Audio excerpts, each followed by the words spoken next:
The quiet calibration.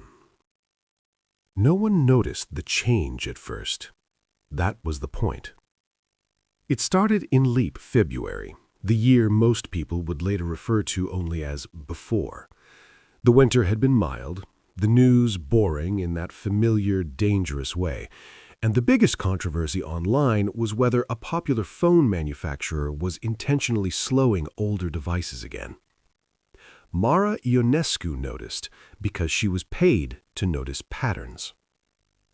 She worked as a data analyst for a mid-sized logistics firm. Nothing glamorous, mostly supply chain optimization, tracking shipping delays, forecasting demand. Her job was to stare at spreadsheets until something felt off. Usually it was mundane, a port strike, a misreported container weight, a glitch in a tracking API. This time, it wasn't any of those. It was time.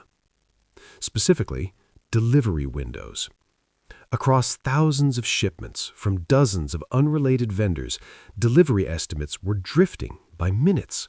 Not hours, not days, always between 3 and 7 minutes earlier than historical averages. It didn't sound like much, but it was consistent, statistically impossible to be random. Mara double-checked her code. Then she rewrote it. Then she asked a coworker to review it without telling him what she was looking for. Same result. What if traffic's just lighter? He suggested. Across every major city, every route, every time of day? She asked. He shrugged. Maybe people are driving less. That explanation didn't sit right, because shipping wasn't the only thing drifting. Over the next week, Mara started checking other datasets, out of habit at first, then obsession.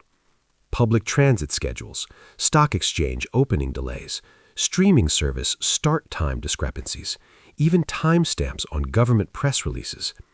They were all subtly compressed. Not enough for anyone to complain, just enough that if you compared now to then, something felt hurried.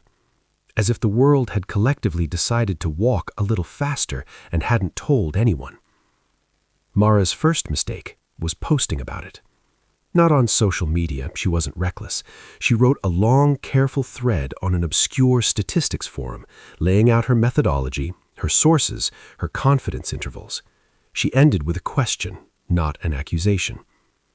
Has anyone else noticed systemic micro-accelerations in time-based systems? The post got 3 replies. 2 were dismissive. The third just said, "Delete this. They don't like early observers." She stared at the screen longer than she should have. Then the message vanished. The second mistake was not deleting it. The next morning, her company's VPN refused to connect. IT said it was routine maintenance, but she'd worked there 5 years, and maintenance had never locked her out completely. When she tried accessing public datasets she'd bookmarked for years, half the links redirected to error pages or updated versions with missing historical data. Someone was sanding down the past. That night, she received an email from an address with no domain name. Subject, calibration. Body, you are detecting a process not intended for individual awareness. This is not a threat. Please stop. No signature, no links. Just that. Mara didn't sleep.